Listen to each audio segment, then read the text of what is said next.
So we're Fox's company.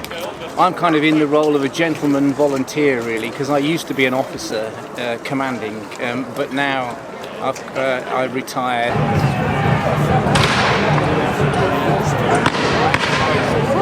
There's another aspect to what we do, of course, which is a living history, where we have a camp and people making things and manufacturing things, and there are soldiers living as soldiers would have in the 17th century, and all kinds of aspects of 17th century life.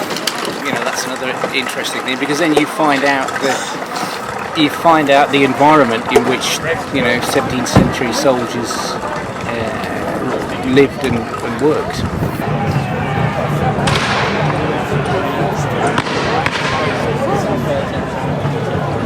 Well, what you see immediately in front of you is what we call a push of pike, although probably in the 17th century a push of pike was much more violent and with actually all of the pike probably horizontal.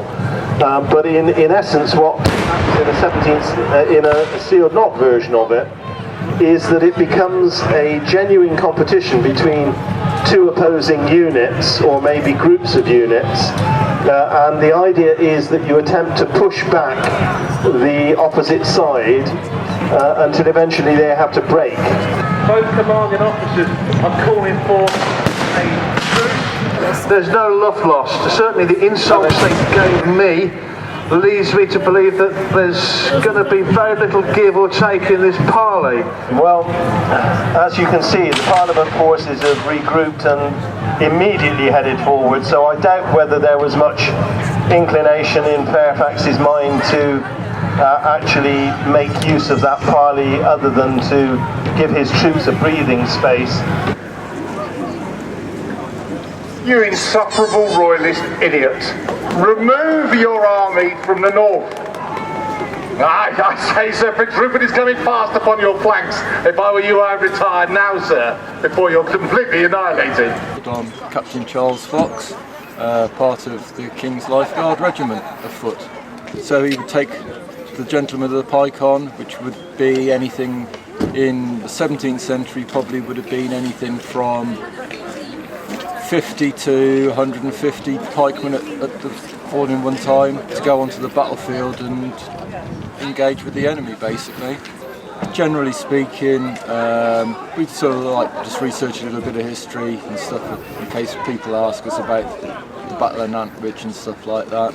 And other things you just learn as you go along, sort of the basics and rudiments of 17th century life. My name is Moshe. I'm from the Earl of Manchester Regiment, which is part of the Sealed Knot.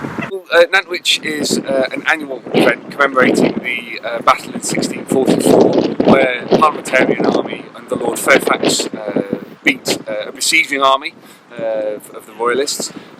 It's an important time for the town because obviously it's the dead of winter. It is a tourism town, so it brings people into the town. We have a whale of a time. We have a great battle, very muddy, very wet, but we then go off into the pubs and enjoy ourselves, and everyone seems to have a great time.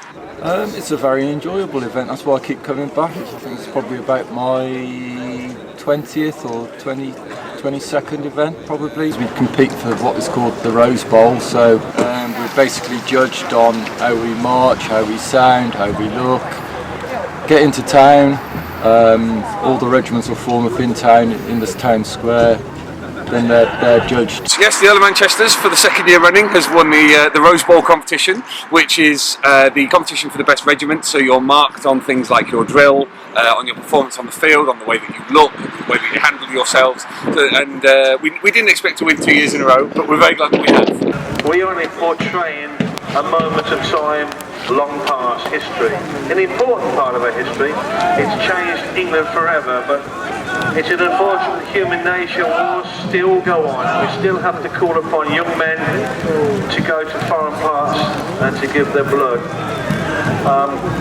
So on behalf of the Sealed Knot, Malcolm and I, thank you all very much for staying and watching us. This is a really fantastic event in Cheshire, and we had an event in Chester last year that we put on, which again was brilliant. So we have a fantastic reception from the public, and yet again the people in Nantwich have been really kind and nice to us and cheered us on, even as the heavens opened and there was thunder and lightning and hail and everything. So yeah, it's been a lot of fun this weekend.